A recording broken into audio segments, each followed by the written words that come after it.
The Satanic Scriptures by Peter H. Gilmore. The chapter, The Fascism Question, pages 82 and 83.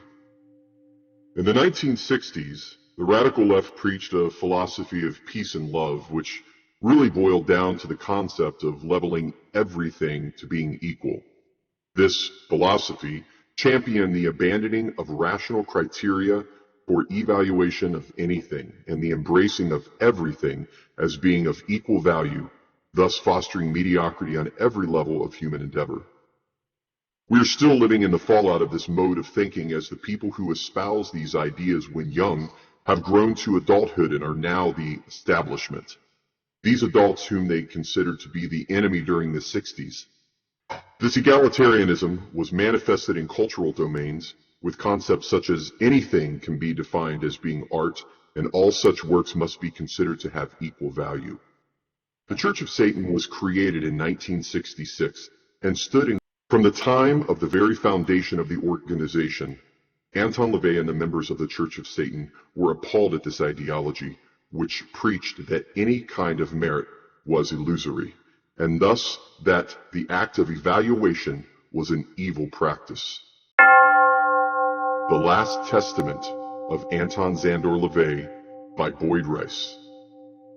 In view of the vast numbers of religious leaders defending and expounding the extreme liberal philosophy of the hippie or drug culture, conservative organizations will, and already do, find Satanism far more compatible with their doctrines than they now think it to be.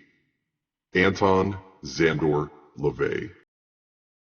It's pretty interesting, my decision to go my own way, actually, I wouldn't necessarily say it's political. It's not. It's many things.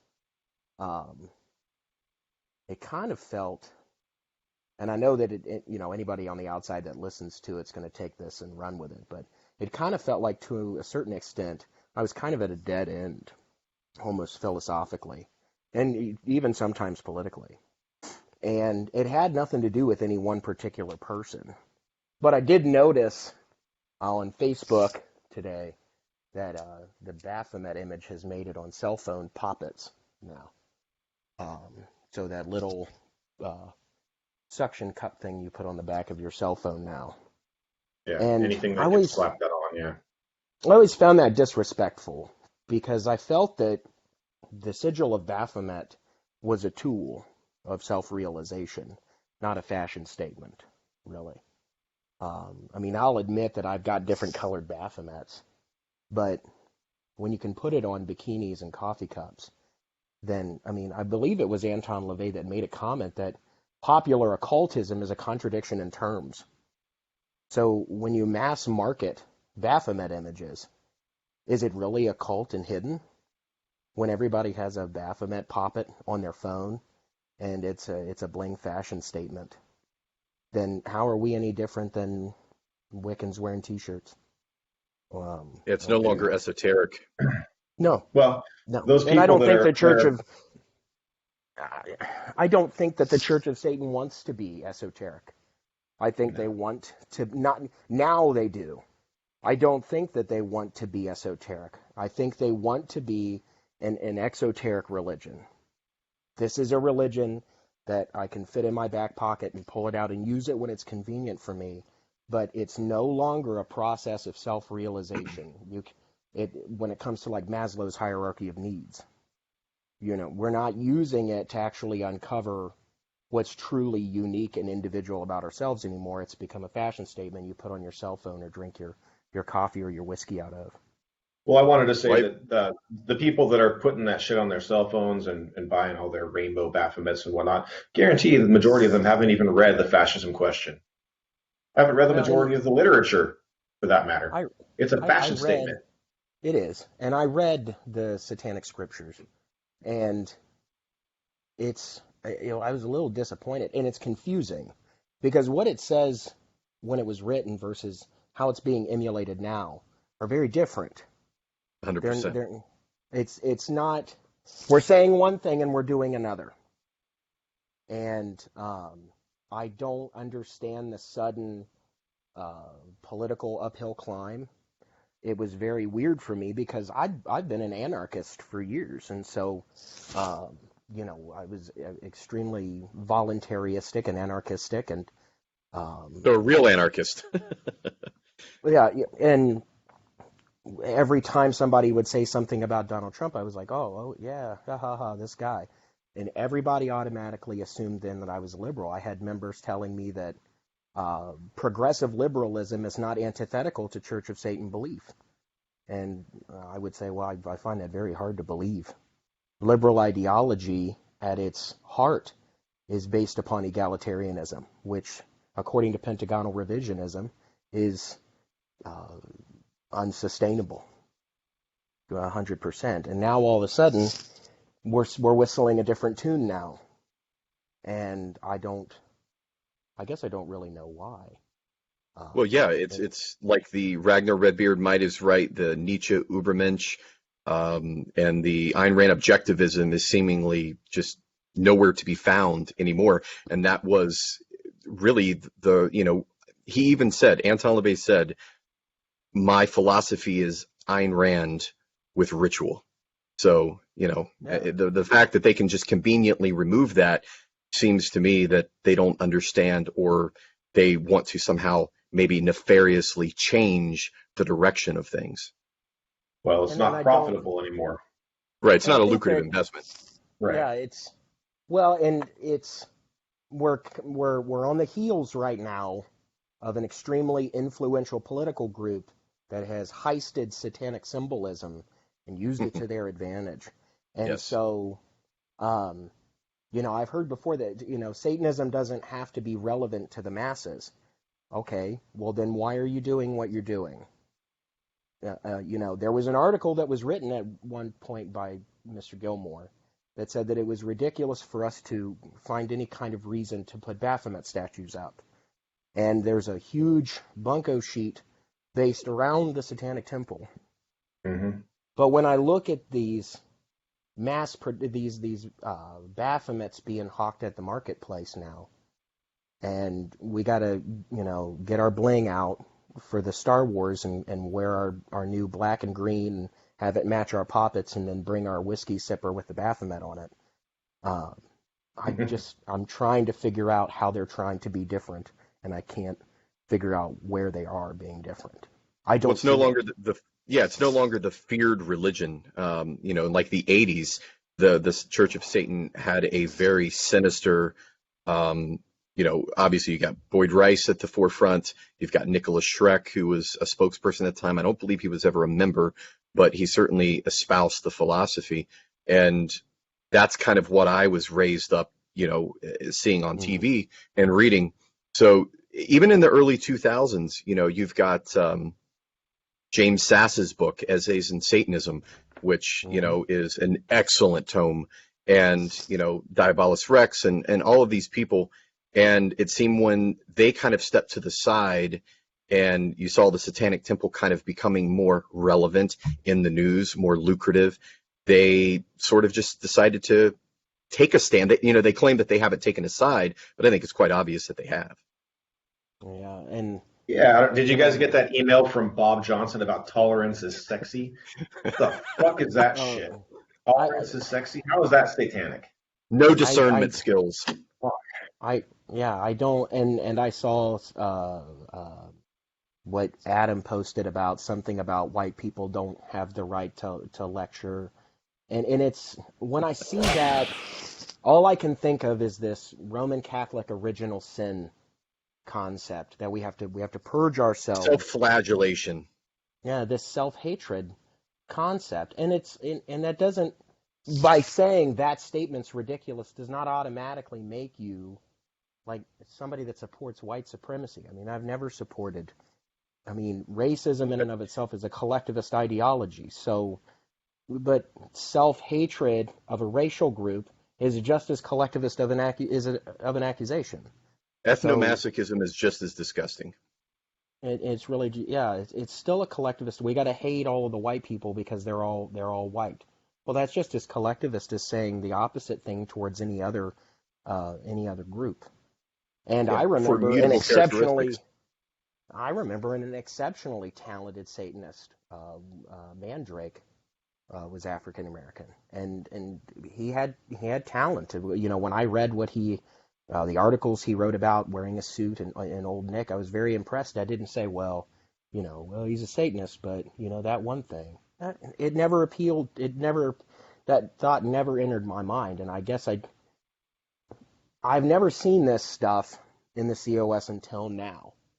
It's just seemed to kind of slowly build to this crescendo of the political appeal. And I think that it's, we're approaching some pretty dark days if we're not careful, not especially being a part of a very minority religion. The left-hand path in general, whether you're talking about Satanism or Luciferianism or Setian philosophy,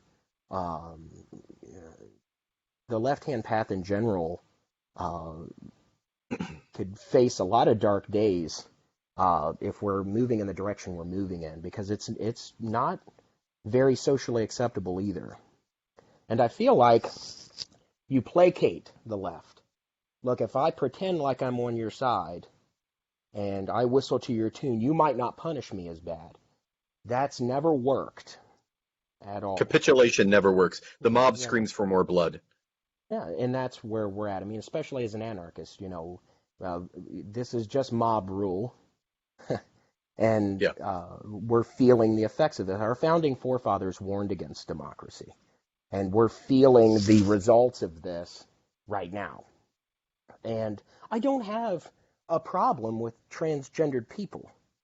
And it really made sense when somebody said, well, you don't need to put the transgender flag on a Baphomet.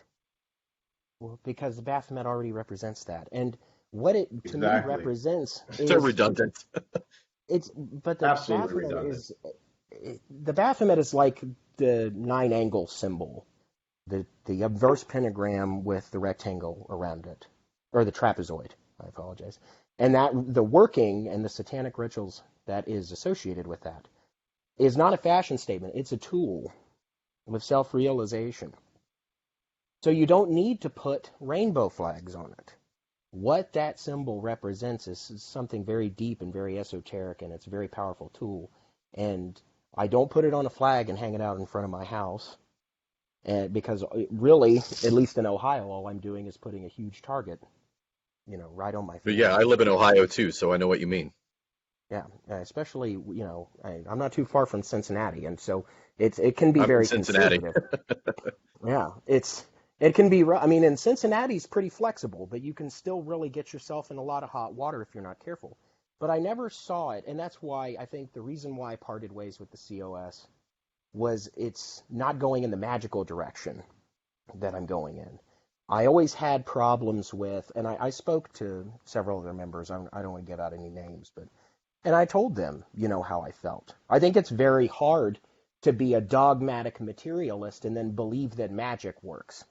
I think that's that takes a lot of mental gymnastics to try and if everything is matter and there is nothing else supernormal about all of that, then ritual doesn't really do anything else than just get that emotional poison out.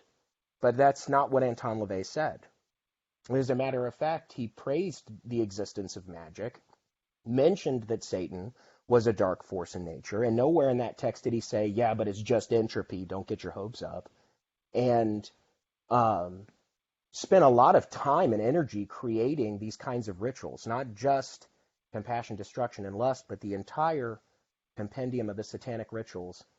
And you mean to tell me that he never believed in any of it, that he was just this radical materialistic guy that, well, let's just do all these rituals like we did in Satanist, but when the bell rings, it doesn't fucking matter.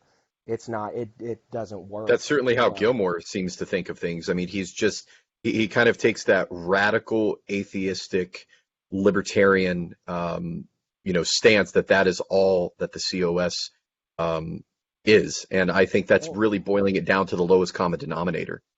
Yeah, I don't need Satanism to be a materialistic atheist. I can be a materialistic atheist without all of that stuff.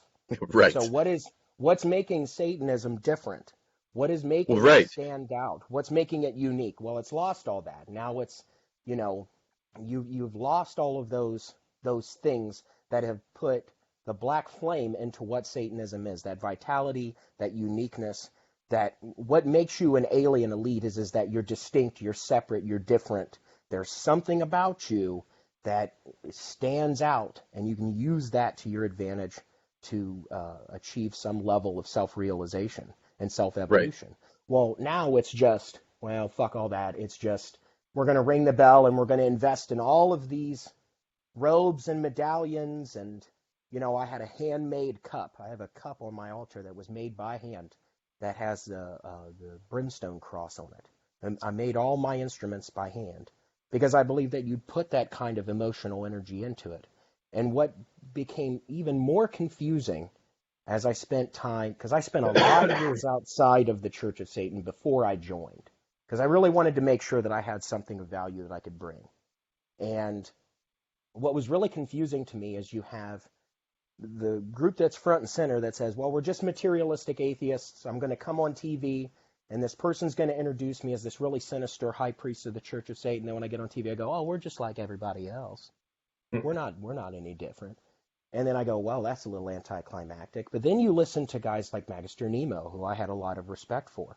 And he'll say stuff that's completely different. Oh, no, magic's really real. You read all this stuff about supernormal, and you can prove it and have these experiments. And then he creates tracks for deidentification, which is a process that essentially, through experience, eradicates any kind of need to cling to dogmatic materialism. And it's very confusing. It's just a mishmash, and there's really no consistency in any of those things. There's no true leadership. No, and I don't want to give away any of the information about the TOV, because I respect their desire to be invisible, and I'm not a member of that group anymore, and I was never a spokesperson. But the techniques that you learn in that group run, when you take it to a certain level, when you're ready to cross a certain threshold with that group, that's an initiatory group, which is what the Church of Satan used to be. Mm-hmm. And when you cross a certain threshold and you have a certain experience, and through a sort of a logical dialectic process, you come to the conclusion that the things you're doing are very real. If you ever made that kind of a statement in the COS, you're going to be made fun of pretty quick. And so it's not consistent. And the direction that I was heading in magically, occult-wise, was not the kind of direction that the COS was going in. And I didn't want to waste their time, and I didn't want to waste my time. And I've watched great Satanists that have said, hey, I had this experience happen to me in the ritual chamber, and I felt this, and it felt very real, and I really can't just explain it away.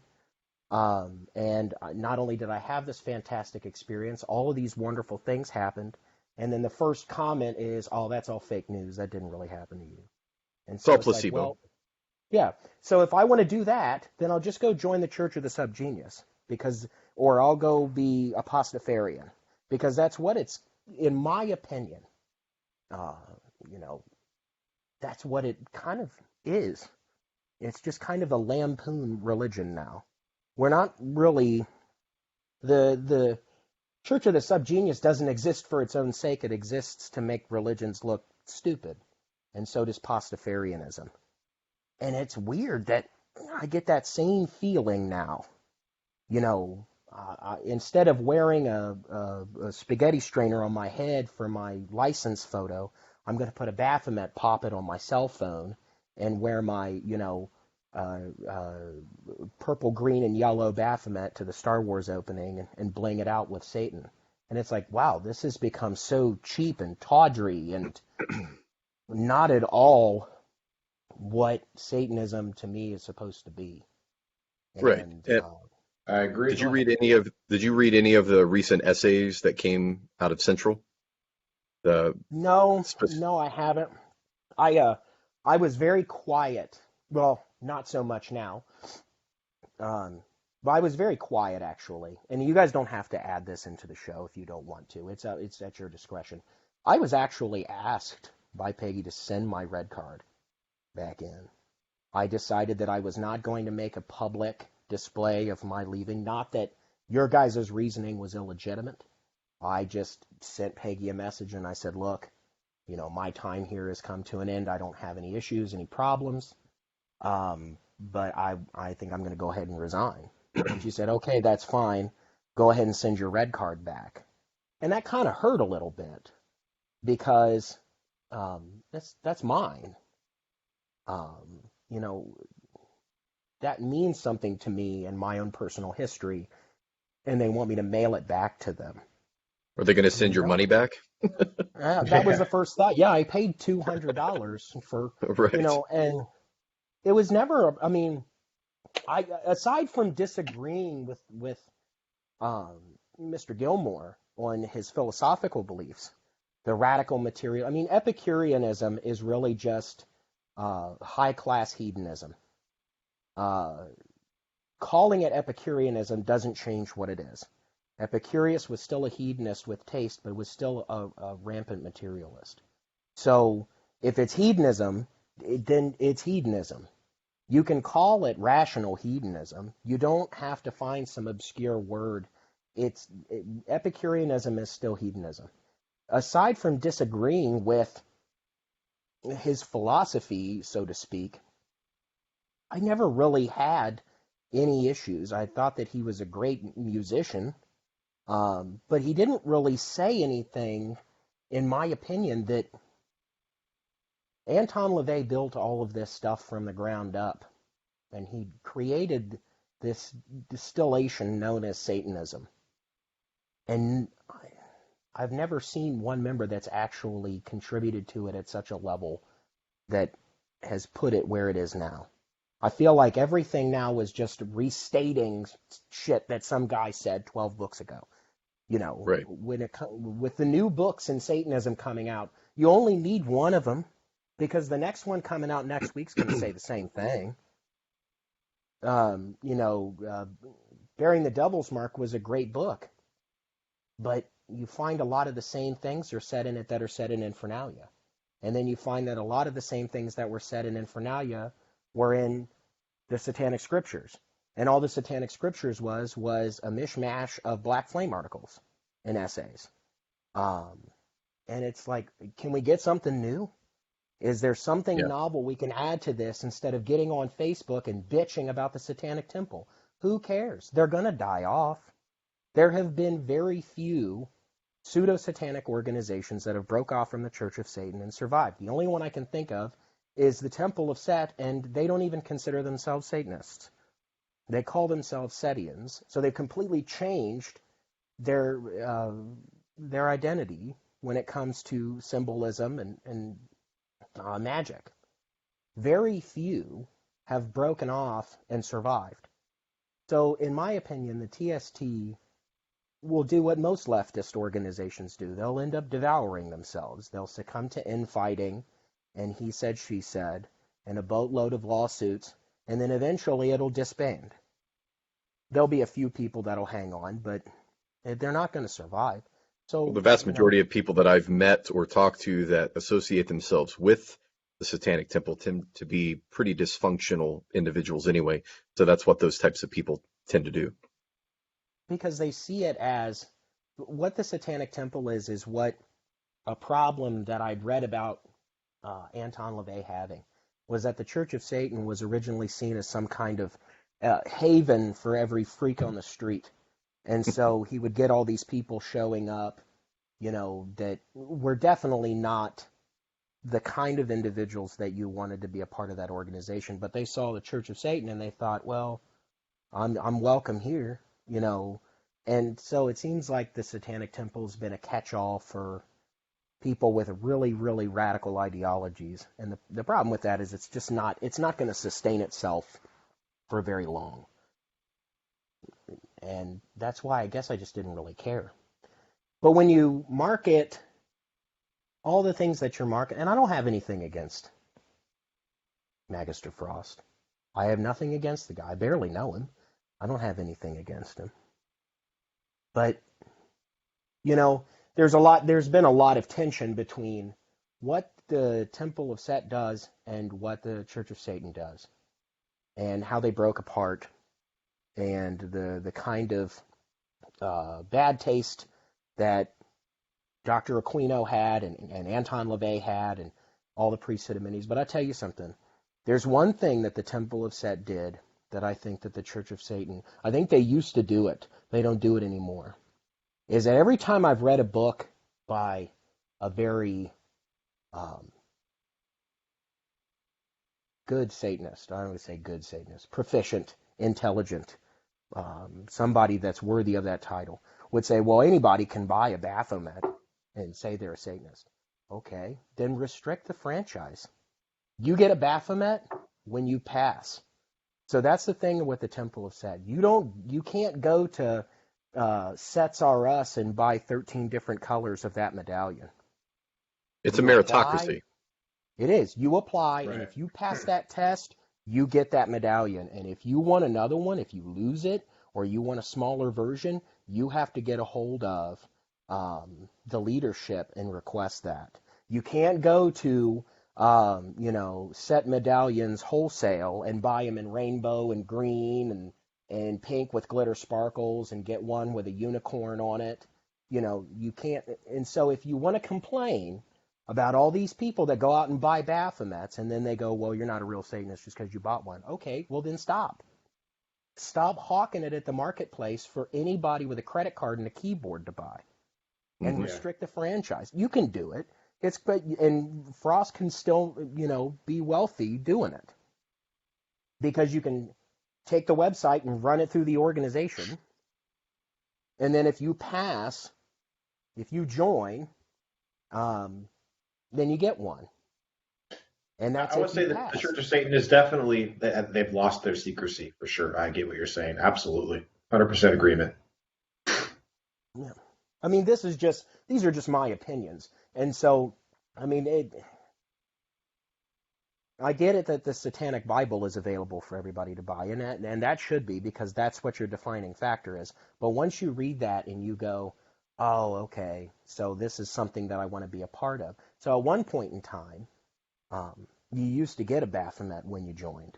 This is based on the research that I did. And I love the idea of, based upon what your earned title was, the color was. Mm-hmm. Now you get to scrap all of this, the mighty bacon flag Baphomet and the rainbow flag, and you don't have to worry about all of that anymore. You say, if you enter and you're a first degree, this is your color. And if you prove that you're this, and when we go to conclaves or whatever they call them now, because they shunned the conclave idea that the Temple does, but I know that they get together and have parties.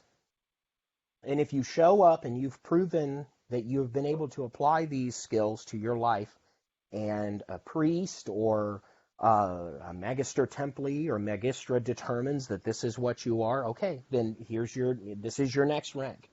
There's nothing wrong with it. I mean, it works for the military. And it's a very useful way of identifying leadership.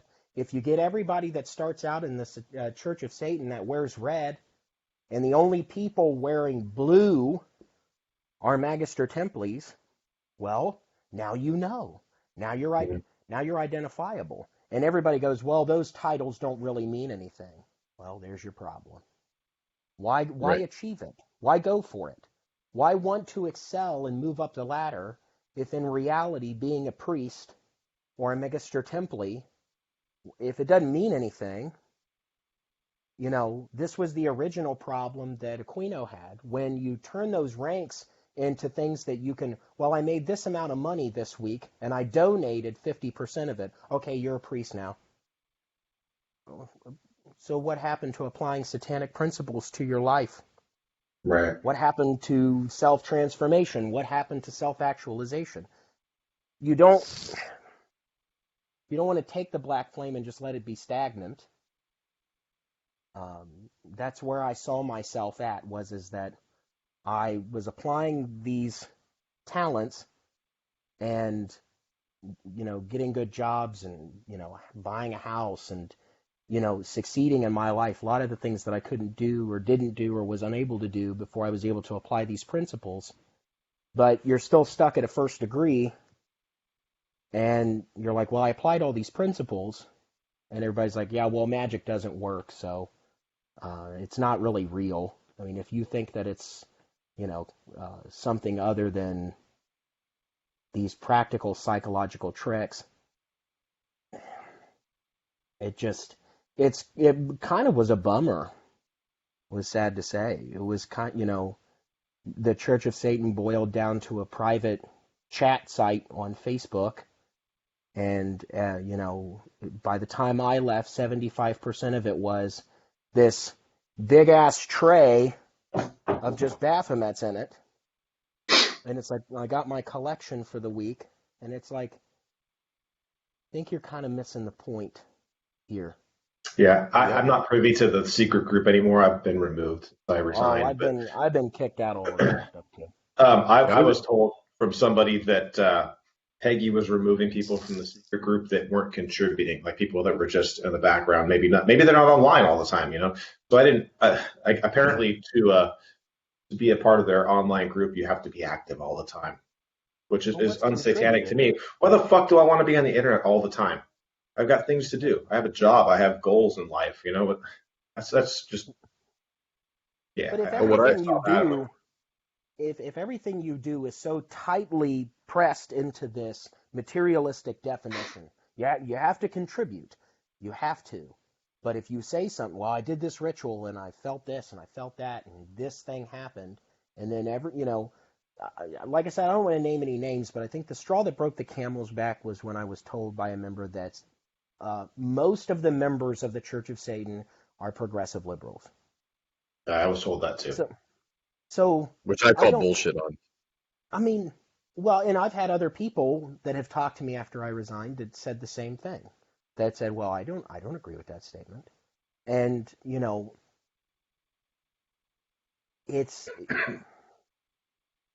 it doesn't make sense to me. No, I mean, what it is now, and how the direction it's been taken doesn't really make very much sense. It seems to be, in my opinion, it's falling into that sort of Discordianism, chaos magic, Church of the Super, or this subgenius kind of thing, where I understand not taking yourself too seriously, but not taking yourself serious at all is even worse. And they don't. And it's very nihilistic. I sense a lot of nihilistic overtone in a lot of that. And, the last material that I read, COS-wise, was Infernalia, and there's a whole article in there on how Satanism's not nihilism. But there's nothing new. And when you evolve and when you change and when you grow and when you feed the black flame and then you come forward and you present it to these people, and then it doesn't have anything to do with radical liberal politics, they don't care. Yeah. I remember when I first joined the group, not the secret group, but it was just the closed group. I hadn't really delved into the online satanic community that much. The most I had, back in the MySpace days, I followed James Sass, a few of those people. So I had this idea of what I thought a lot of Satanists were. And when I joined that group, I had posted some, time at the range shooting my guns, some skydiving stuff. And it seemed like some people certainly engaged with that, but the vast majority of people, it was memes or something that was very one-dimensional. And, I started also seeing a lot of the political posts, and it really caught me off guard. I'm not saying that, all Satanists have to be right-wing like myself, but saying that, as far as like Peggy and them, they had said that, if you use the wrong pronoun, that's bigoted and you cannot do that within the organization. And, from where I come from, if somebody's my enemy, I'm going to use things that I know are going to hurt. So that might be misgendering someone. And if, we're not supposed to be this collective group that likes each other. So it was like they were this protected class within the organization now that were above reproach, that you couldn't criticize. And I felt that was definitely, antithetical to the philosophy. Absolutely. And like I said, I mean, I've never had any issues with, Satanists being transgender. I know they're going to find more acceptance in Satanism than they would in a Christian church. That's the only Um, reason they're here. yeah, A lot of well, them. I mean, it's when your sexuality and your gender is, a substitute for a personality, you know. yeah, I like I said, I Yeah, think mine was more along the lines they're of marketing towards that. That's absolutely. And they're Yeah, playing to the biggest cash cow, and I don't use that in an offensive term, but it's a very marketable thing, and it's all over Facebook, it's all over the news. And yeah, the thing is okay, because there was a there was an article written called like a redhead named Peggy, and it was about that's the whether one. Yeah, they had a transgender. Okay, mhm. and in that same picture, I'm willing to bet that the Baphomet didn't change a lick either. and I'm willing to also, bet that it stayed the same, and the ritual right, stayed the same, and the attitude stayed the same. And you're not going to come here and find special treatment. You're going to come here and find us exactly. accepting you just as you are. You don't get special favors. And I'm pretty sure that, had that person been there, and I'm sure they were, it's very possible, that they probably would not have acted the way that some of them do today. They probably would have acted and applied those rules and probably didn't make a big stink and let everybody, well, I'm here. I got my rainbow Baphomet. Make sure everybody knows it. I got to make sure. They probably didn't do that. Yeah. Well, I also think a lot of what LaVey was surrounded by at the time were, guys dressing in drag, transvestites. That term, obviously doesn't even really even exist anymore. But people that still biologically knew what sex they were and didn't use that as some kind of a badge of honor. Because he was certainly for, if that makes you feel good to, wear high heels and dress like a woman, more power to you. But he wasn't going to cater to their delusions and act as though, science somehow doesn't have an objective reality. Right. And and that's the other part of it is that we're moving into a period of time where for a long time we used to kind of give Christians a rash of shit for the creationism and the pseudoscience and all of that. And now there's a lot of the radical leftists that are buying into things that have zero basis in any kind of objective universe-based science They're at all. secular evangelicals.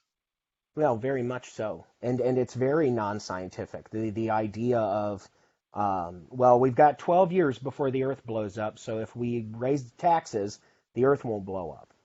So, Yeah, okay, and so how is that different from the Mayan calendar or Y2K? right, Well, the right. They difference just want to is that implement socialism. Yeah, right, and the science behind it is, okay, climates change.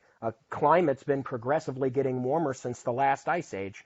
So how is that news? Okay, so all the scientists agree that there's climate change. Oh, well, what you didn't leave out is where they disagree on what's causing it.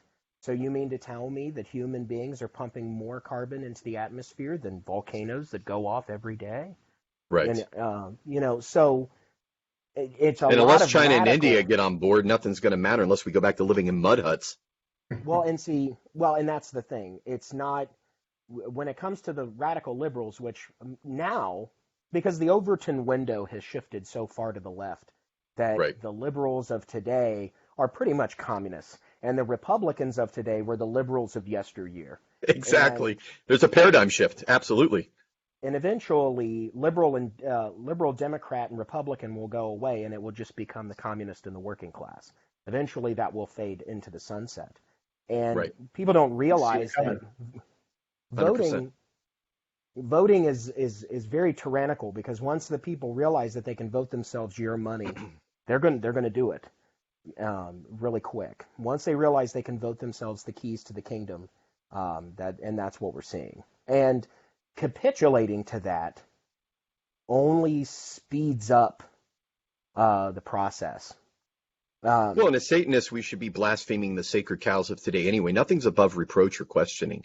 And to have the, organization that, utilize that use that as kind of the foundation and the pillars of the philosophy to say where you can't really question this is so ludicrous, because it's kind of going back a little bit to what we were talking about a moment ago. I see such parallels between the satanic panic of the 80s and the moral panic of today, which is what I call the white scare.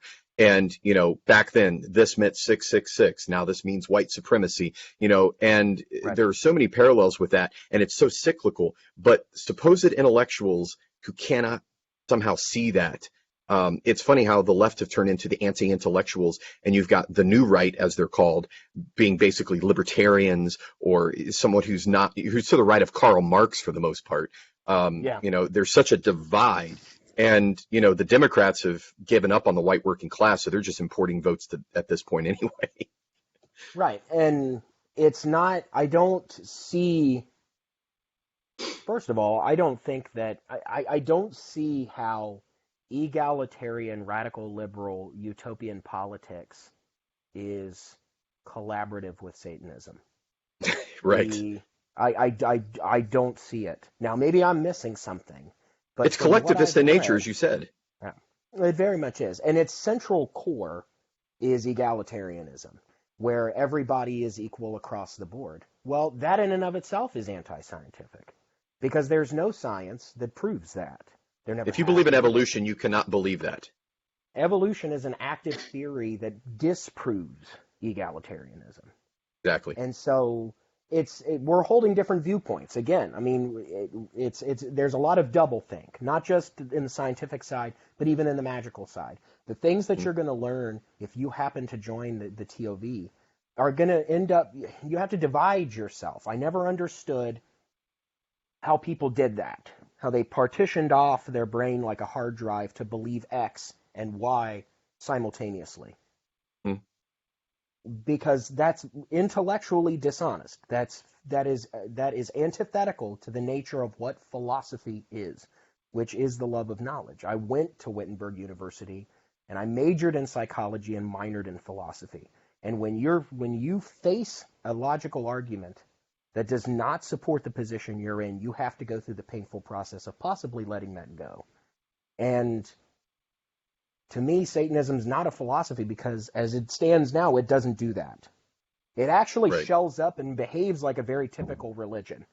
Right. Egalitarianism is not scientific. Well, you're not a real Satanist.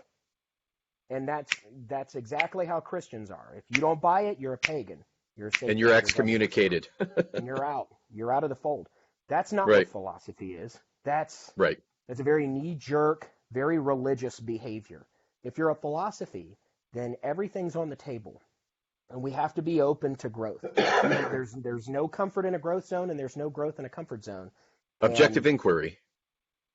Yeah, dialectic, questioning, having actual discussions about philosophical issues rather than I got my Baphomet poppet and my coffee cup this week, and I really hate the TST. Man, they're terrible. Look at this medallion. It's the ultimate. Here's my Patreon. Yeah. And Satanism now is not what you can earn. It's how much you can buy and accumulate. So I'm a real Satanist because I've got 15 bookshelves with every new book that's come out. And I've got the newest medallions in this nice little case, like my kids collect Pokemon cards. And I can show them off, and maybe if we get together, we can trade. Well, I have this limited edition one that's pink. You don't have that one because you didn't go to the last party, but I got it.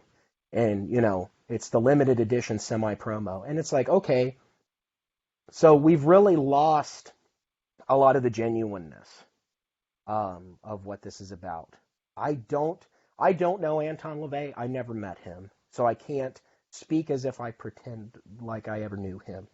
But what I can honestly say is I don't think that he would be very impressed with, well, I've got my tricolor Baphomet. Well, mine has binary on it. Well, mine has the hammer and the sickle in the background.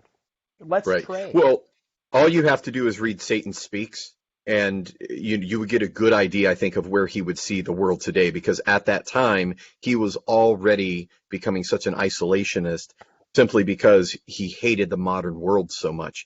And I think that the kind of misanthropy is also lacking. Right. And how can you claim to be misanthropic and then support an egalitarian political structure. I know. Right. I've met so So many people like that. They say, I hate people, but yet they support the greater good. The greater good is okay. So there's this phenomenal Satanist that runs a publishing company called Underworld Amusements, and one book that most Satanists that I know of have read very little of, that I encourage them to read, is the Unique in Its Property by Herr Max Stirner, otherwise known as The Ego in Its Own. And this, he was a part of the Young Hegelians Club and really made enemies with Marx and Engel, who was in the same club with him. And when they were writing the Communist Manifesto and Das Kapital, he wrote The Ego in Its Own. And he held the state up as an idol just like God and said, I'm done with all that crap. The greater good, God, the state, you can take them all and shove it up your ass because I'm not doing any of it. And he made big enemies. Karl Marx and Engels did not like Stirner. And it's a very unique book to read and find a way philosophically to apply that to your satanic practice. Because in reality, what this is not radical atheistic cheerleading materialism, but it's materialism with science thrown in that doesn't match up, and it's egoism. Right. That's what it is. It's supposed to be esoteric egoism, where the ego unfolds in a process over time and the black flame is cultivated. If you just say, well, I'm my own God, and then you stop there and then you don't do anything to cultivate that, then you're really not accomplishing anything. Yeah, you should always be trying to achieve that Godhead. Yeah. I mean, wasn't it Anton LaVey, this guy interviewed him, and he said, do you believe in God? Do you believe in Jesus Christ? And Anton LaVey said, no, and emphatically not. I believe the Godhead resides within man. Well, that doesn't sound like an atheist to me. Maybe he changed his mind later on. But if the force of Satan as this sort of supernormal ego structure and my ability to compare and contrast myself against the objective universe, which Peter Gilmore does mention in the Satanic Scriptures, he mentions subjective universes against objective universes, which is not a materialistic viewpoint. It's actually idealism, which functions countercurrent to materialism. An idealistic belief system that we're unique because we can compare and contrast ourselves against this information called the objective universe. We all have this unique perspective on it. That merits that we're not moving necessarily in a linear structure. We're moving towards some level of self-actualization. And that's what magic's supposed to be about, is the change of the magician. Not, I'm pissed off because some guy cut me off on the interstate, so it's off to the ritual chamber for a curse. Or my girlfriend broke up with me, and so it's curse time. I'd like to know, one of my favorite books out of all those was The Satanic Rituals, because the level of growth that comes out of those ceremonies they're life-changing. Actually getting the material together to do dielectrician Vorspiel it'll change your whole perspective. And that was what drew me into Satanism, this sort of Lovecraftian, eugothic, Dracula-style mystery and esotericism. And then when you join, it's like, I fucking hate the TST. Did you get that new Baphomet, homie? And yeah, like, well, whoa. I've actually heard Gilmore say that, that ritual is just kind of an elective. It's not something that is even at the center. And I thought that was very strange language to use. Whether or not he ever said it, I don't know, but I've never even heard LaVey even use a term like atheism to describe himself. No, Actually, he ridiculed the hypocrisy of religions that were religious but atheistic. Christian atheists, to him, was a contradiction in terms. I remember him talking about that, yes. He ridiculed religions that said, I'm this religion, but I don't really believe in it. And he said, wow, it's extremely hypocritical. Even one of the earliest documentaries, Satanist, the Devil's Mask, there is not one mention in there of him being this radical materialist that thought magic was just a way for him to get his jimmies off, and then we're back to playing the organ in the kitchen and we don't care about any of that stuff. Now, imagine having something called the magic circle and then saying that. Oh, absolutely. and teaching lessons on lycanthropy and shape-shifting and teaching witches to not just use their own feminine charm on a practical Yeah. level. I mean, you watch women in that documentary say, oh, well, I get whatever I want through magic. Oh, I absolutely believe it works. How Well, would they feel now? How would they right. feel now? What would they look at? Well, I'll tell you, a majority of those people on that video were probably the people that left in the split around They 1975. were.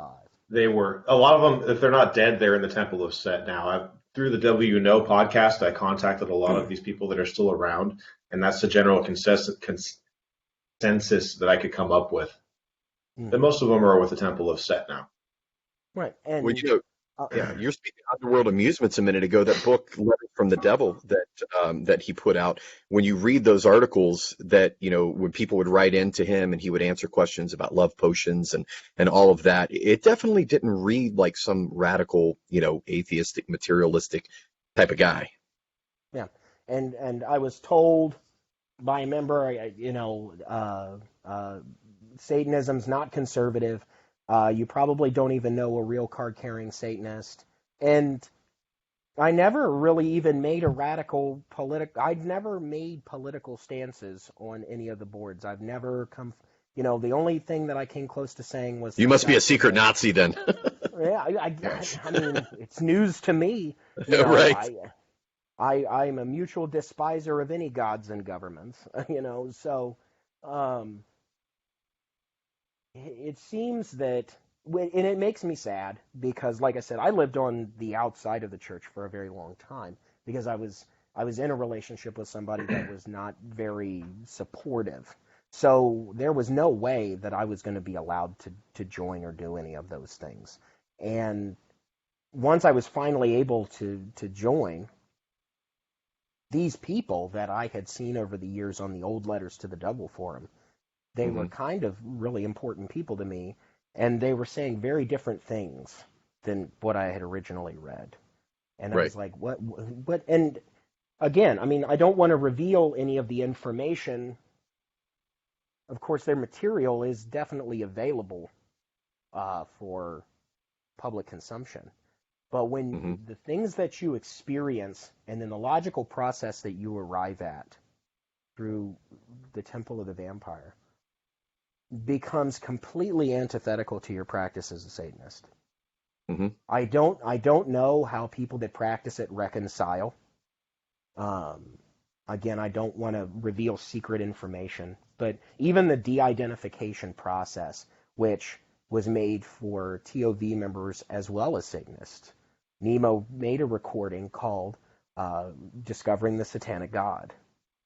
And it's a de-identification process where you utilize a rational dialectic process to question, am I my body? Well, no, I can know my body. I can know when it's sick, when it's not. I know when it hurts, when it feels good. So I can't be that. Am I my job? Well, no, because at one point in time I didn't have the job that I had. So you slowly come to this process of realizing that you're something way else than all of these material things.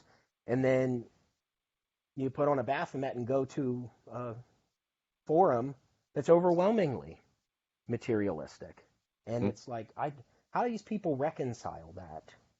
How do you reconcile I would, is if they were just honest about it and say, hey, look, I've changed this view or whatever, but it's like this notion of, what are you talking about? This is always how it's been. You're the one creating all of this that pisses me off so much. I just want some honesty. Like, I didn't just pull this out of thin air.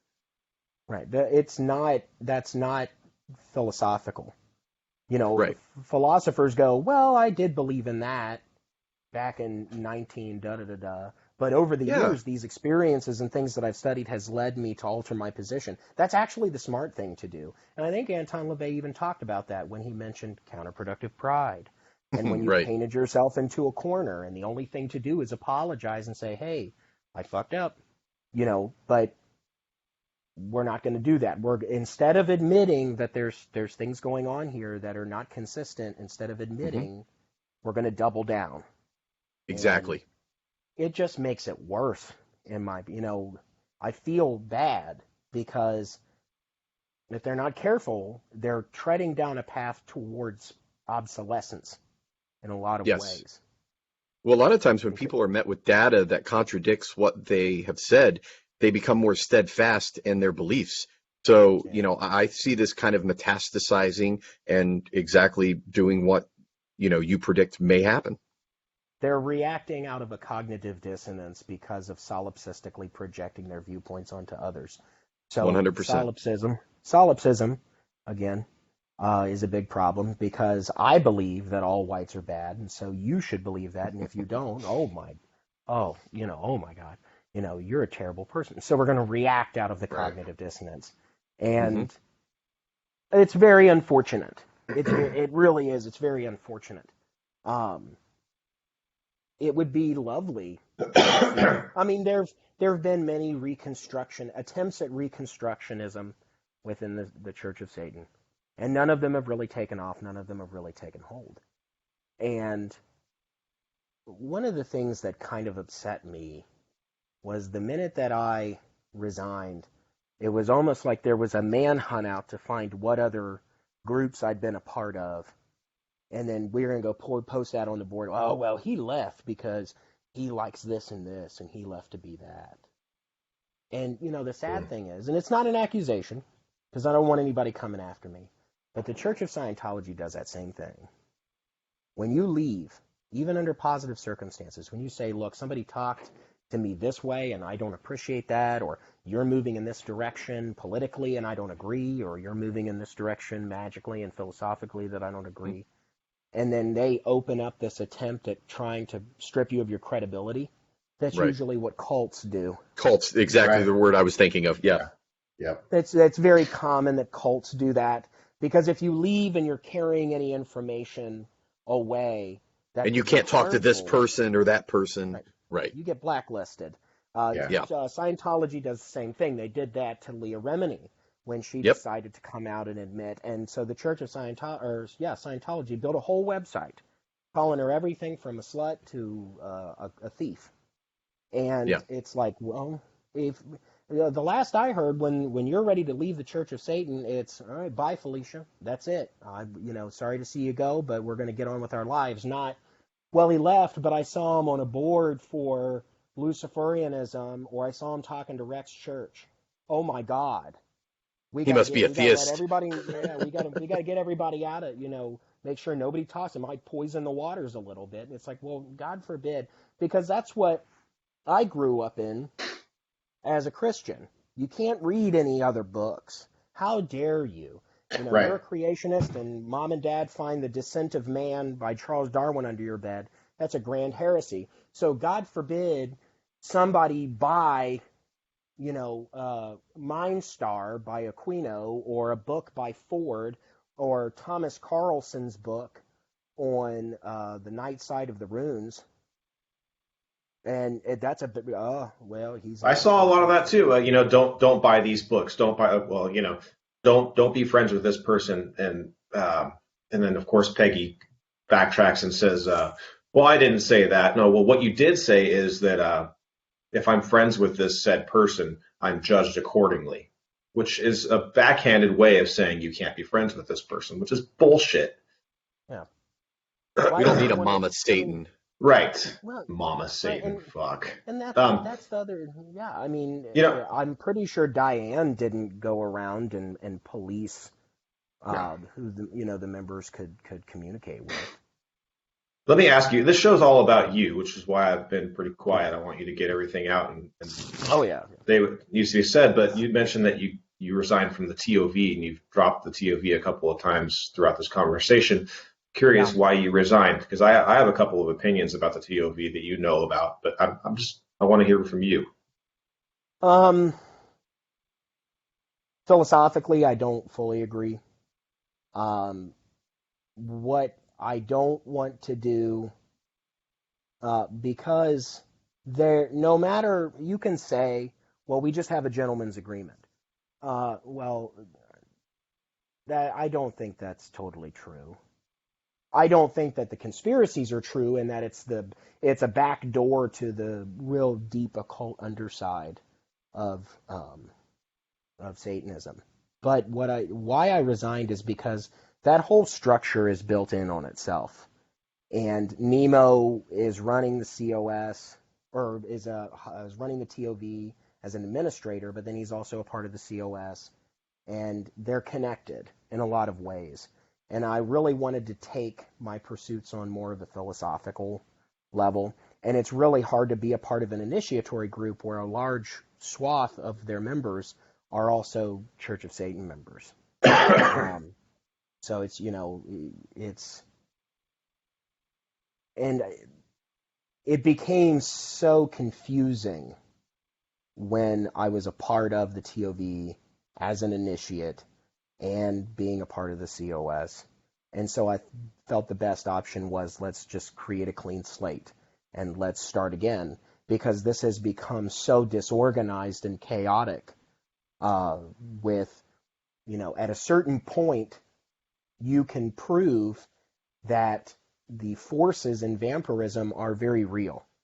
But if you ever came to any, COS member now and said, well, I've had all these experiences and I can't use practical materialistic science anymore to try and explain it away. So the best conclusion I have left is that Satan is some kind of supernormal principle that's activated through our ego.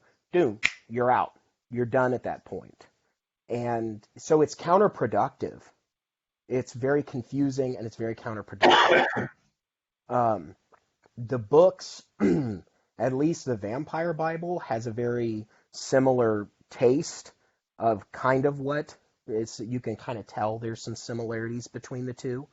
But all of that worked together to create a very confusing environment.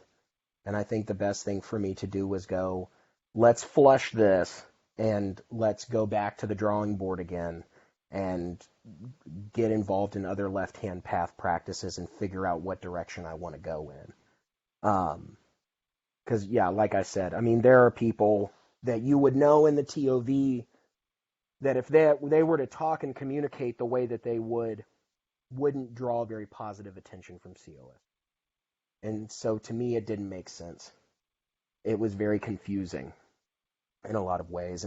And I've heard your your theories.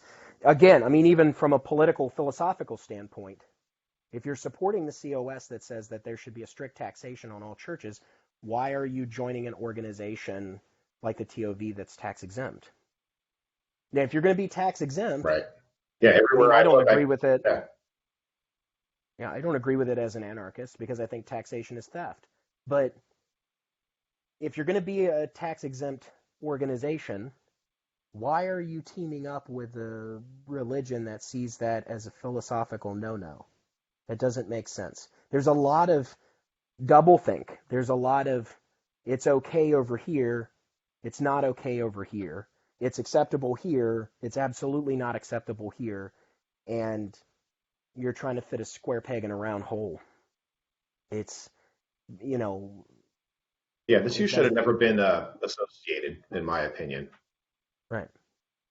And I think that if you join the my internet got really choppy. I don't know. Oh no, you're fine. You're fine. I'm fighting a cold, too. So my voice isn't in its best quality. Gotcha. I agree with Jeff. I think if you at least admit where we're going, because again, I'm not an initiate of the Temple of Set, and I'm not pursuing that at any time soon.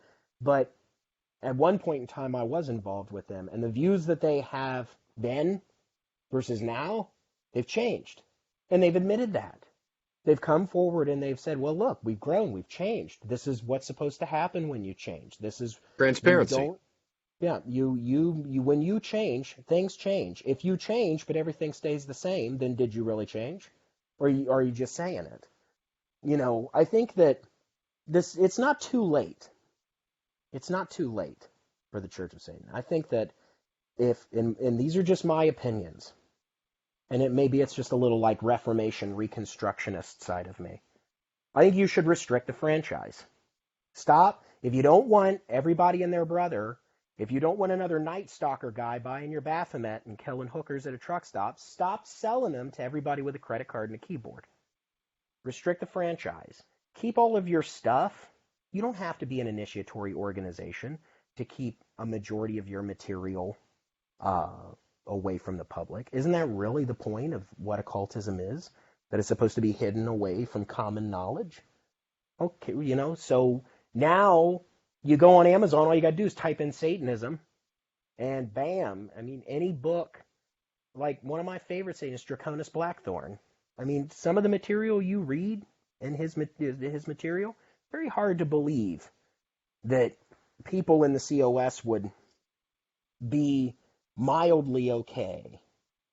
He talks about the Satan force and conjuring up the Satan force, and it's like, well, wait a minute. So it's all over the place. It's like a splatter mark. It's like a shotgun blast. It's just certain people get away with it, certain don't.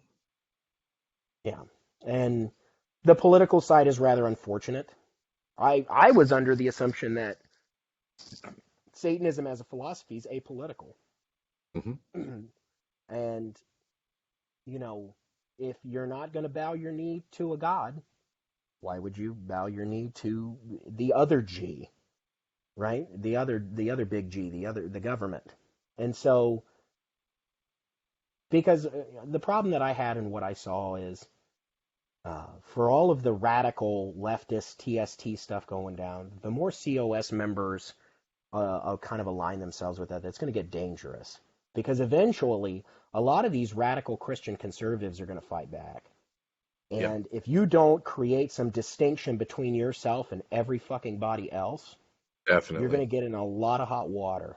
Yeah. And at that moment, when some radical Bible thumper is going to come at you with brass knuckles, and you go, oh, no, I'm Church of Satan, we're totally different. Really?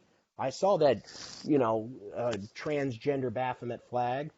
The TST's got believe it or not, the craziest dude on the internet. I grew up listening to the wacko, Alex Jones. That guy thinks that everything the Church of Satan does is exactly what the TST does. You want to know why? Because there's no differentiation between the two. Right. It's really this is a great opportunity for the Church of Satan to disassociate themselves, because the other organization is so much in the media right now. But it seems as though they kind of, I think, are winking and nodding in their direction because of, it being a lucrative investment. Financial gains. Yeah.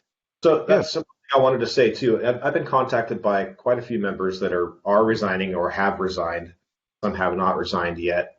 Some people, I don't know why they're not doing it, but they've expressed that they are dissatisfied with what's going on.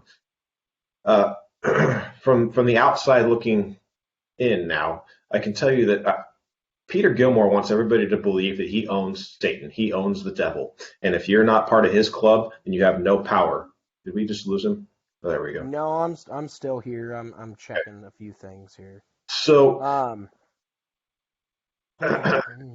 nothing could be further from the truth. I feel 100% liberated leaving that fucking group, and more powerful as a Satanist. All you need to be a Satanist is the philosophy. You don't need a million rainbow fucking Baphomets in every color under the rainbow and the whole collection. You don't need to be part of a group. You need a philosophy. That's the philosophy. And Peter Gilmore cannot take it from you. He cannot give it to you. It's not his philosophy. Right. And what a good friend of mine said, the only person who can take your red card is already dead, and that's not happening. Yep. Right. Absolutely. And again, it's really unfortunate to, and I think when it comes to, I don't want to speak for those other people that haven't come forward, and the reason why it took me a while is because it's not fun.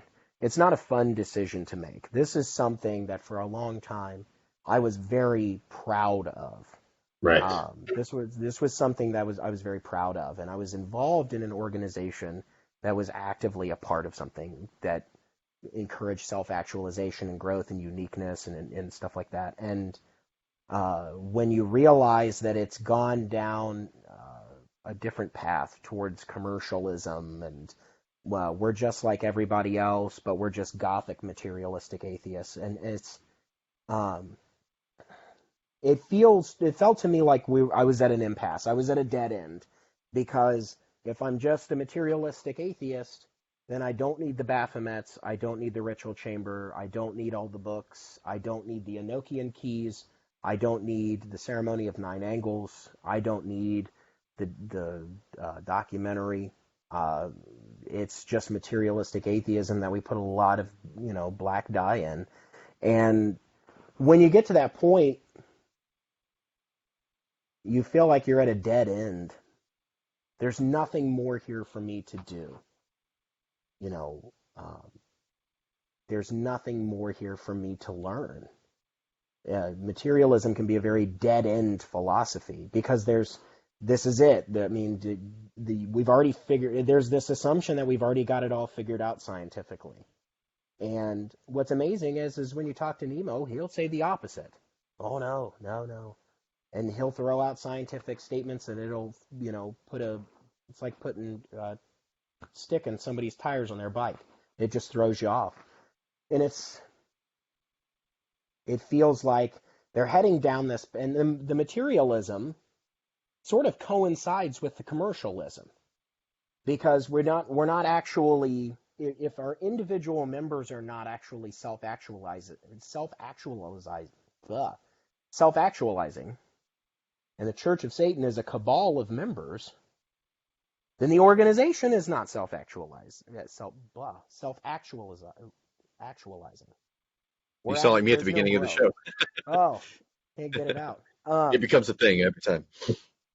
Yeah, so the commercialism, in my opinion, is the result of an over-aggressive and extremely dogmatic materialism that has taken hold.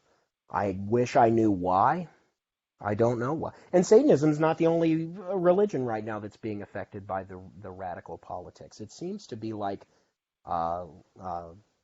infecting everything. It's this weird phenomenon. Oh yeah, the Pope's pretty much a communist.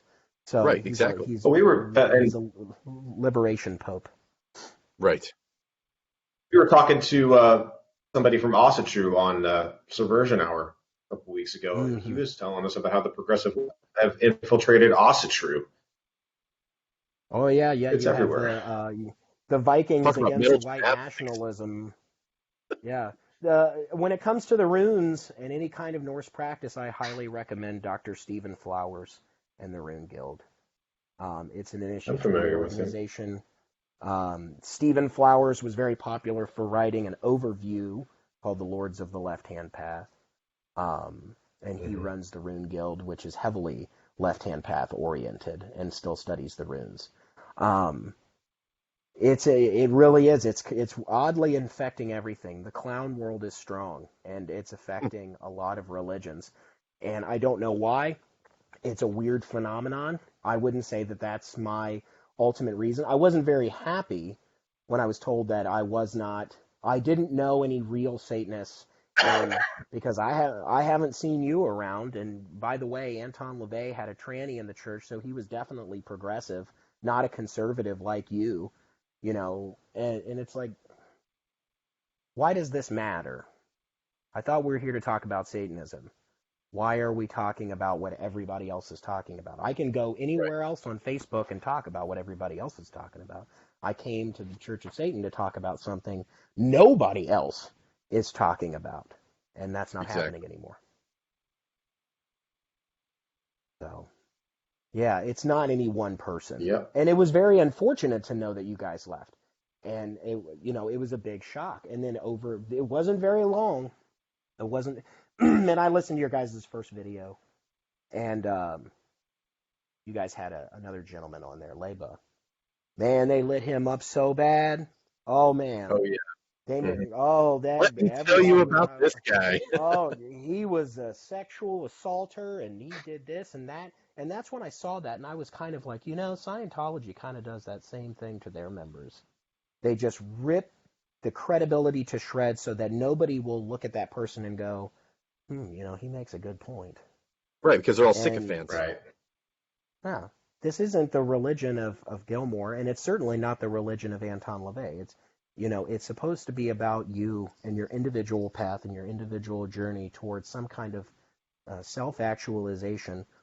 I was interested. I didn't know this, but I did a lot of research. And as Anton LaVey got older, they did another documentary called, I think it was called Speak of the Devil.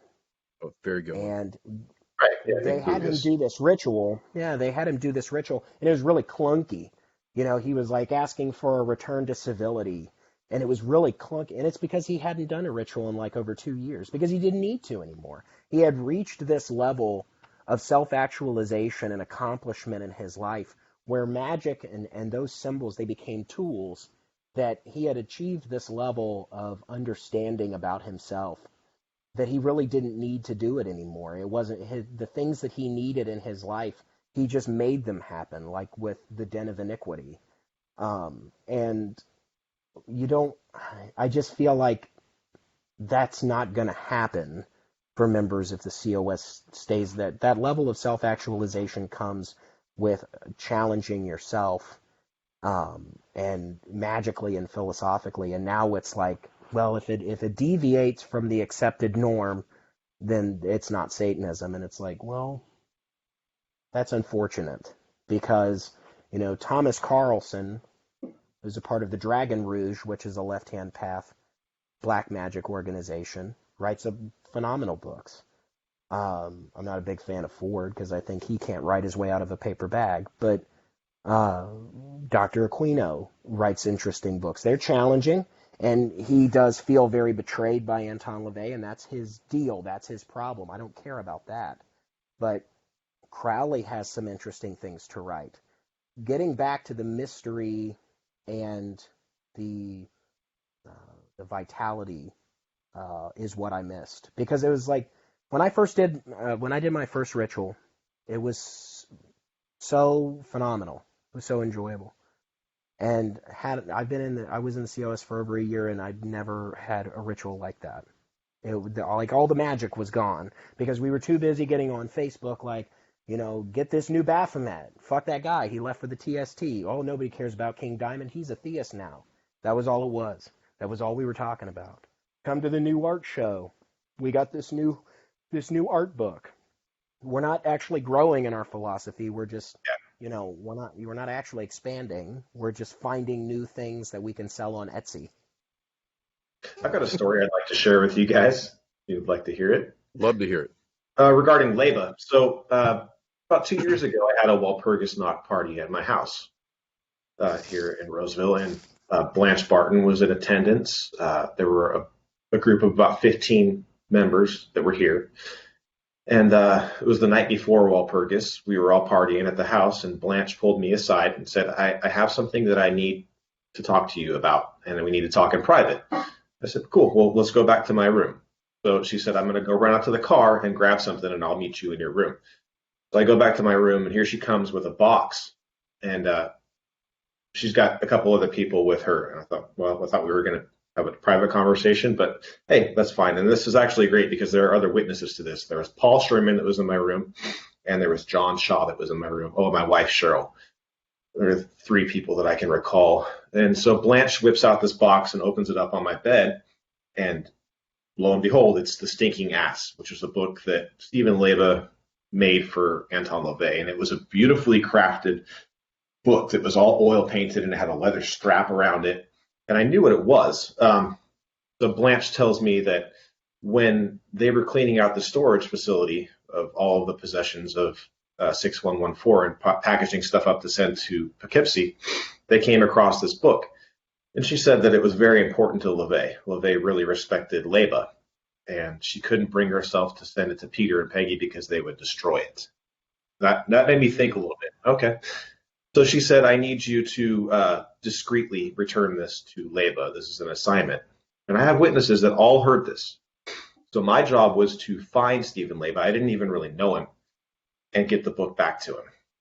So she left me with the book. We all flipped through the pages and looked at it in my house, admired it. And about a week later, I was able to get a hold of Leba, and I told him I have something of his return. And I sent him a picture of it so he knew that I was legit. And he fired back, how did you get that? I want to know. And I said, I can't tell you how or where it came from, but I've been given the task to return it to you. I ended up mailing it to him. And he sent me a care package a couple weeks later with artwork and CDs and autographs and a nice letter thanking me. It was, I guess he made 2 copies, one for Adam Parfrey and one for Anton LaVey. He was very grateful. I gave him all my contact information, hadn't heard anything from him. But fast forward to a year later, I get a text from Stephen Leba. Hey, I'm going to be in Sacramento. Let's meet up. So I invited him to my brother's restaurant to have dinner and beer and pizza. And just talking to the guy, I understand why LaVey admired him. Right. And it kind of, the Blanche was so afraid to give this back to him or give it to Peter, who should have archived that in the COS material. It was important to LaVey, but that didn't happen. And to see something like that, and to see distrust amongst the organization, amongst the hierarchy of the organization, it shows weakness. And it made me really, talking to Leba was an important time for me to make my decision. I just wanted to share that story because you had mentioned people were bad-mouthing Leba. Well, he was tight with LaVey, and I'm sure LaVey would not put up with that. I never heard of him until after the show, and I did some research, and then come to find out, I mean, you guys did a good job. You ruffled a lot of feathers, and it really got my attention, and so I decided to listen to it for myself, and it wasn't very long after that it seems like there's a planned obsolescence in the COS if you're not a part of what everybody else is doing. So, like technology has a planned obsolescence. You can have this phone for so many years, and then at a certain point, you got to get rid of it. You don't have a choice. Mm-hmm. And so it feels like I kind of felt like that's where it was. And it's, for me, it wasn't really political. I think it was more magical and philosophical, but it was unfortunate to see the political side because I feel like, I've been subject to it. You guys have been subject to it. Some of the horrible things that happened to John, I never even knew any of that stuff until I had actually watched the show and then realized that essentially this person was being bullied into resigning, and then when they didn't get the picture, they were just ceremoniously cast out. And it was really unfortunate. It was one unfortunate thing, but I hate to cut you guys off. My equipment's dying, but I think for me it was more philosophical. I think for me it was more magical oriented. It was some of the similar reasons why I think Diabolus left, because I remember him from the 6606 thing, the big televised mass that they did, and he believed in it. He knew it was working. And then come to find out, I talked to a COS member, and I'm like, well, I'm kind of along the lines with Rex when it comes to philosophy and magic and stuff like that. And he's like, oh, well, he got kicked out because he just claimed himself to be the devil. And it's like, well, wasn't it Peter Gilmore that said that we are individual Satans? That's what being a Satanist is about. So was his claim really that far off the mark? Was it really that radical to make that claim when being a Satanist means that you're your own God, you're your own devil, you're your own Satan, you're your own savior? So I don't know what's going on in the political realm or why they felt they needed to go in this direction, but I don't think it's going to work out for the positive. Before you go, I would like to mention one thing that I just remembered, and it might be kind of the catalyst to this. There was an Antifa, and I can send you the link, an Antifa website that doxed several members of the COS, a couple of all whom I greatly respect, whom I've spoken with, and even said, Peter and Peggy have put up with this fascism. They've supported it. It was shortly thereafter is when I really noticed the shift.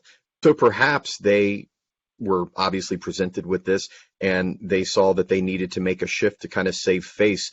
So, because their members were getting doxed and labeled something. Possible. Yeah, it's possible. I mean, it's taken a weird turn. The flags and before it was called virtue signaling, I remember Anton LaVey calling it polishing your good guy badge. So we were calling it out before it was popular to do that. We just Exactly. called it putting, your good guy badge. Virtue signaling is essentially the same thing. So Hmm. why are you virtue signaling? Are Satanists supposed to do that? And then you have like Dr. Vince Schitt's PhD in satanic memes that has like memes about SJWs insulting Satanists, and it's like they don't care. And it's like, yeah, but you kind of do. So Right. what's your point? So like, so this is a little confusing. And I get it. Every member has their own viewpoints. Not all of them Right. are like this. I find it hard to believe that a lot of them are radical progressive, super lib, stuff like that. But the political side's rather unfortunate because I always thought Satanism was supposed to be apolitical. But when it comes to the magical side, when you take a useful magical tool for self-discovery, like the Baphomet or the Seal of Nine Angles, and you turn it into a fashion statement, I feel like that's really disrespectful to, Yep. Oh yeah. because that's not the purpose of that tool. It's not. It's uh, the purpose of that tool is for self-exploration, experimentation, and personal growth. It's not designed for, let's try and see if I can match my earrings with my Baphomet tonight. You But just it's no missed the surprise when whole point. when they've taken out the whole magical component of it, though, it's really no surprise that they've kind of reduced it to the lowest common denominator. Right, because you created a vacuum. When you Precisely. removed that, it's the same thing of, like, I don't believe in God from a Christian standpoint, but if you remove that structure from a society, you create a vacuum. And so all Hmm. people have done is replace that vacuum with the government. So instead of just worshiping the objective Exactly. universe as God, they just do it to the government, and then they minister to the government and create doomsday theories behind climate change, and the government will be the great savior to save. And so when you create the hyper materialistic, the dogmatic materialism, and then you completely wipe out the occult magical component, something else is going to fill that spot. And it I couldn't seems that agree more. commercialism has Consumerism. really, yeah, it's Yeah, the it's the Church of Satan commercialized Inc. aspect of it. Yeah. Oh yeah, yeah, and they, I mean, they've admitted, like the Church of Satan was a business, or is a business, and I said, well, that's actually what led to a majority of honest members leaving in 1975 because they didn't see it as a business. They didn't want to think, um, well, I'm joining this organization because I really care about this philosophy, and then to be told, well, JK, LOL, this is just a business. You Hmm. know, I was reading, I've read all different historical material about the COS. I read the Blanche Barton one, and then I read Secret Life of a Satanist, and then I read the 2-volume set by Dr. Aquino. And he has actual pictures of letters and stuff written by Anton LaVey, kind of like some of the photographic evidence that Adam has about certain stuff He keeps that he's meticulous posted notes. about. Yeah. Yeah, Aquino's not going to and say something without backing up of substance. well, yeah, and he made a comment that really hit me because for a long time you were told, well, Satanism's a religion for non-joiners. And Aquino made a comment. He said, see, when the Church of Satan, existed back then, it was an organization for joiners because the people that were joining didn't know anything. That's why they joined, so that they could Right. learn. So it was an organization for non-joiners because you couldn't get on the internet and find 15,000 articles about what the Church of Satan is or anything like that. So it was an organization for joiners, and that's not necessarily bad in a sense because you're learning as a group, and there's nothing necessarily bad in that. But what Right. it's become now is worse because you're saying we're independent, we're an organization of non-joiners. By the way, you're white, I hate you. And so we glossed over that part. We glossed over Yeah. that part. You didn't see that. You didn't see that collectivism. But we'll eschew collectivism on every other level. Well, it's it doesn't make sense, and it's really unstable. At least in my opinion, it's an unstable system. And what makes something radioactive is when the central particle decays, everything rushes away from that microscopic particle because it's a stable daughter product. And the Yeah. things, the electrons and neutrons that rush away from it at such a high speed are what causes deviations in DNA. So you can see all these people, like those electrons and neutrons and protons, rushing away from a stable daughter product, from a decaying organism. That's what you see. All these people just rushing away at light speed because it's unstable. The core is unstable, and that's how I see it. Yeah, what they're hitching their wagon to is not sustainable. Oh yeah, and it's not going to work out the way they think it is, because they're being used. The left just uses people. Yep. The right wants to ban everything, ban the porn, ban the sex dolls. Got to have them a principle. Yeah, there's moralists on both sides, right? Yeah. But the problem with the left is that it's once we create the gulags and everybody's burning shit for warmth because we're all equal, and you go, well, I thought that we were going to be friends and I sided with you, and then they say, I lied, tee-hee, and then they shoot you because they don't need you anymore. You've served your purpose. Well, look what they did to the working class. I mean, history is very honest about the failure of radical leftism and communism and socialism. It's never worked. And now all of a sudden, don't worry, it'll work this time, that no true Scotsman fallacy. And it never made sense that such a vicious belief system, a vicious philosophy that sees man for what he truly is, that seeks pleasure and self-godhood, would say that they are siding with, dogmatically egalitarian politics. Yeah. I mean, it's like a vegan trying to justify chicken, and you're like, I don't get it. Well, you're not a true vegan. You don't get it. I've got to justify this. And it's like, well, it's not going to work out the way you think it is. And it's unfortunate. It's not the sole reason why I left, but I see it every day in my feed on Facebook of all of the new stuff on, and I've got nothing wrong or nothing against Frost. It's like, well, how are you different? How are you different? Show me where you're different. You're supposed to be. You're Satanist, so show me where you're different. You're selling this stuff like it's Walmart. If you buy this Baphomet now, in the next 15 minutes, you'll get 25% off your Bathy bikini. How are you different? And that, again, like I said, that's just me. But when you cheapen a magical tool like that, I think it loses all of its effectiveness. It really does. And I think that they're stagnating. Yeah, they're stagnating. And when you stagnate and you fall into stasis, and then you have the nihilism and the materialism and the commercialism, because you're grasping at straws to hold on, and they can stop it now. It's not too late. They can stop it now. And then remove the Facebook page, and then say, look, if you want to get a hold of us, we've got a satanic social media. We've had one for years called the Letter to the Devil Forum. There is no online Facebook, TOV, chat 'em up, tee-hee, look at my new vampire necklace today. Check it out. There was this other vampire religion. Yeah, fuck them. Dracul likes this post. That doesn't exist in the TOV. You want to learn, you want to figure something out, you go to the forum, and we control your login, how you get on there, and where you go. And it works. It works for them. And if the COS could really learn from that, because it would really help them, because they can really control a lot of the unnecessary garbage that's going on. I think it would hurt them. And it would take, though, Peter admitting that he was wrong, and I just don't see that happening anytime soon.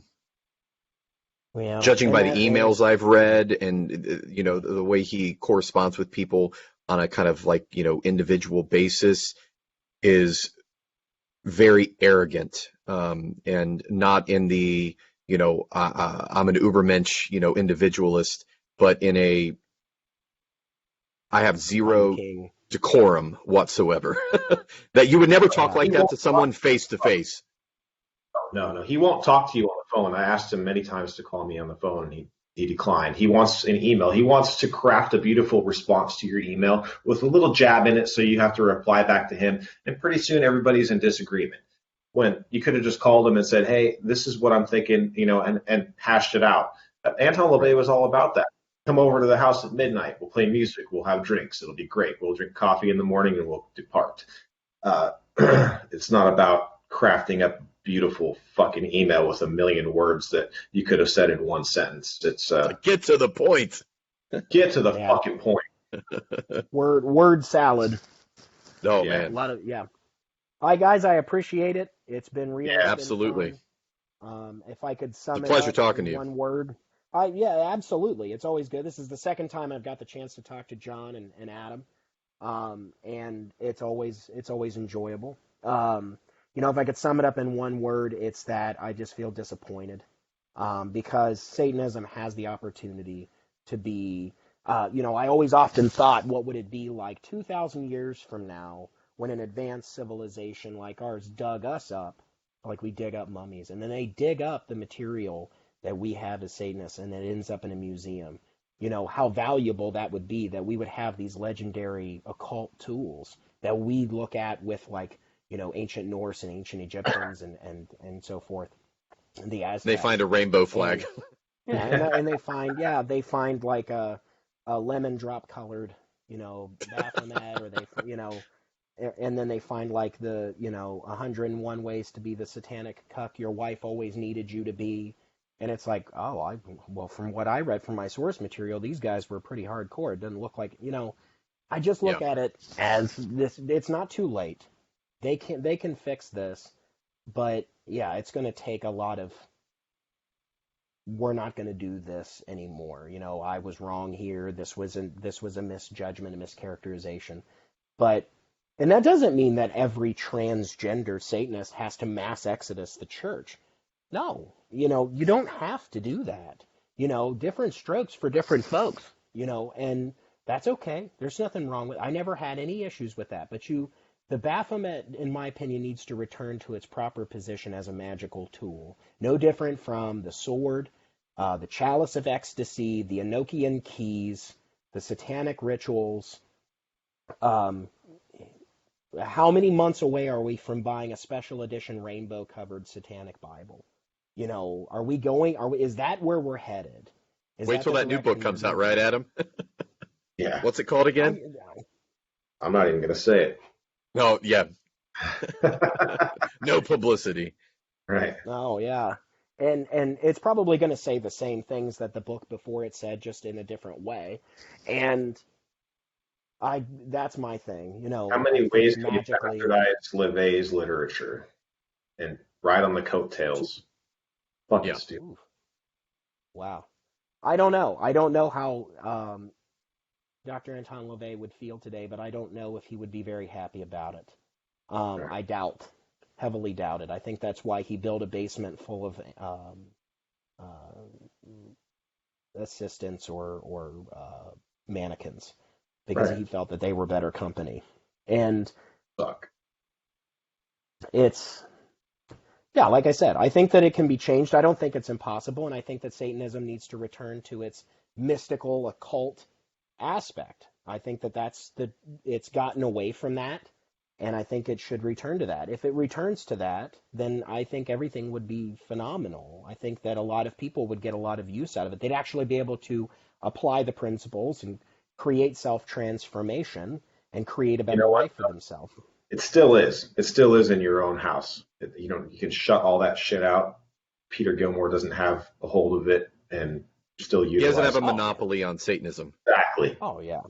Absolutely. Absolutely. Probably I never got rid of any of my stuff. I've still got it. It ain't going anywhere. But I appreciate it, guys. I appreciate you listening. It's been fun. Absolutely. Anytime you guys want to talk, you let me know. Oh, yeah. Sounds good. Back. All right, thanks, guys. Have you on the Subversion Hour. All right, take care, man. Yeah. Thank you. Hail Satan. Bye-bye.